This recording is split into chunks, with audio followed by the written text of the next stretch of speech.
52,000 বর্গমাইলের উপরে আল্লাহ তাআলার পক্ষ থেকে ইনসাফের বিধান দেওয়া হয়েছে, আমরা কায়েম করতে প্রতিশ্রুতি করছি ইনশাআল্লাহ। আমরা আমাদের প্রিয় বাংলাদেশকে ভালোবাসি, 18 কোটি মানুষকে ভালোবাসি এবং আমরা প্রত্যেকটি মানুষকে সম্মান করতে বাধ্য। আমরা প্রত্যেকটি মানুষের থেকে আমরা তাদেরকে ইজ্জত দিতে বাধ্য। আমাদের এই দেশ একে একে 54 বছর স্বাধীনতার অতিক্রম করেছে। দেশে পালাক্রমে অনেক শাসন এসেছেন, বিদায় নিয়েছেন। যারা জাতির জন্য যতটুকু ইতিবাচক অবদান রেখেছেন, আমরা তার জন্য তাদেরকে ততটুকু ধন্যবাদ জানাই। যেটা পারেন নাই, কেউ চায় পাবে। আমরা আগামীর বাংলাদেশ নিয়ে আগাতে চাই।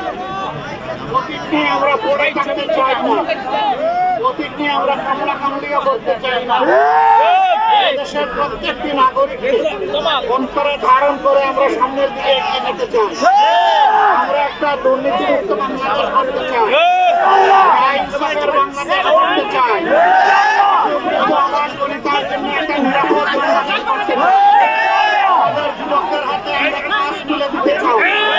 আমাদের মায়েদের সম্মান এবং নিরাপত্তা ঘরে চলাচলে কর্মস্থলে সর্বত্র আমরা নিশ্চিত করতে চাই। আমরা এদেশের প্রত্যেকটি মানুষকে স্বপ্ন দেখাতে চাই, সেই স্বপ্ন বাস্তবায়নের শরিকও করতে চাই। আমরা এই জাতিকে আর বিভক্ত করতে চাই না। আমরা চাই আমরা সবাই মিলেমিশে একত্রিত করে সামনে এগিয়ে যাব। প্রতিহিংসার কবর রচনা করব, প্রসারকের রাজনীতির থেকে দেশকে বের করে নিয়ে আসবো এবং মিথ্যাবাদী রাজনীতি থেকে দেশকে বের করে নিয়ে আসবো। বেশিবাদী কায়দায় কেউ আর দেশ চালানোর চিন্তা করবে না, সেই পরিবেশ নিশ্চিত করবো। সম্মানিত গোলাপগঞ্জবাসী, আমরা আপনাদের দোয়া চাই, ভালোবাসা চাই। এটা কোনো নির্বাচনী মিটিং না। এত রাত আপনারা কষ্ট করে এখানে দাঁড়িয়ে আছেন, আমি আমার এবং প্রিয় সংগঠনের পক্ষ থেকে আন্তরিক অভিনন্দন জানাই, কৃতজ্ঞতা জানাই। 12 তারিখ 2টা ভোট। কয়টা ভোট? 2টা। একটা হায়ের পক্ষে, মানে হচ্ছে ভালোর দিকে এগিয়ে যাওয়া, না মানে হচ্ছে জুলুম নির্যাতন শুরু করা। আপনারা কিসের পক্ষে থাকবেন? মানে আজাদি, মানে গুলামি।